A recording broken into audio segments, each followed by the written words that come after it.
rush. "I'm sure she'll be quite kind to you," Dottie said. "After all, she has family of her own, I believe. Didn't High Style magazine mention 6 children and various grandchildren?" "Not my own paintings," Lacey said, setting her teeth. "Grandpa's." A legal brief slammed down on the patio table as Brody stood up.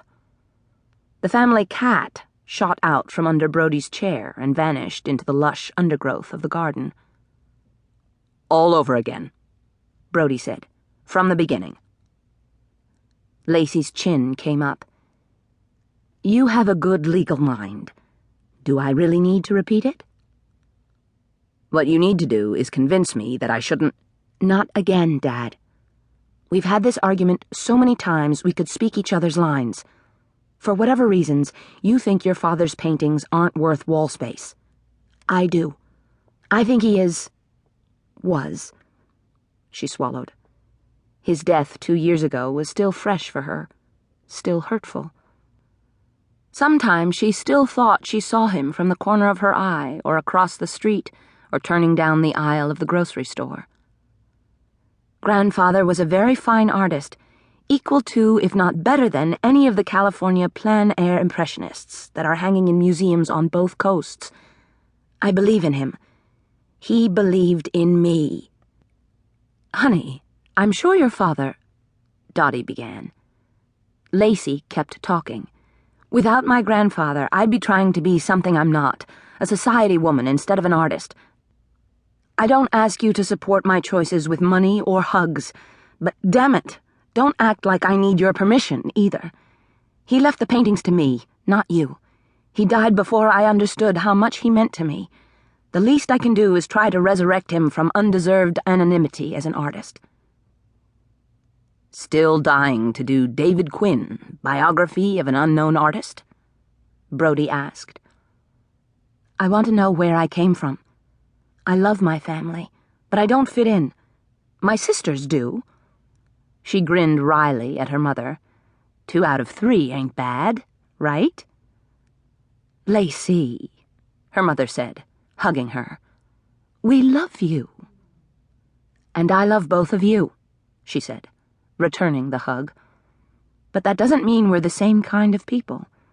The older I get, the more like myself I get, and the less like either of you. Grandpa Rainbow understood that. He understood me at a time when it meant everything. Now I want the world to understand how great he really was." Brody sat down at the table and put his head in his hands. What a royal mess. But all he said aloud was, "Okay, you want to find out all about your beloved grandfather, my father, who was as self-absorbed a bastard as ever came down the road." He looked up at his baffling daughter. "You're the only one he really noticed, you know. He just tolerated the rest of us." Lacey didn't know what to say. "He wasn't a nice man," Brody said finally. "Knowing more about him won't help you, but it sure could make you sad. Leave it alone, Lacey. Some people aren't what you want them to be." "He was an extraordinary artist," she said stubbornly. "I'm sorry he wasn't a good father or husband, but—" "You're going to do it anyway." She nodded.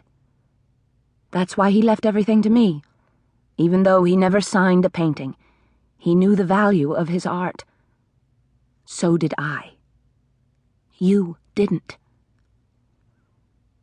After a moment, Brody said, "What happens if this fancy painter at the auction doesn't see anything special in my father's paintings?" "I'd be shocked." "I wouldn't. If ever a man deserved obscurity, he did." Lacey smiled sadly. "Art and deserving don't go together much. Look at history." Brody didn't have to. He had his own problems. The less the world knew about his reprobate father, the better. A man bucking for a judicial appointment didn't need any skeletons crawling out of the family closet.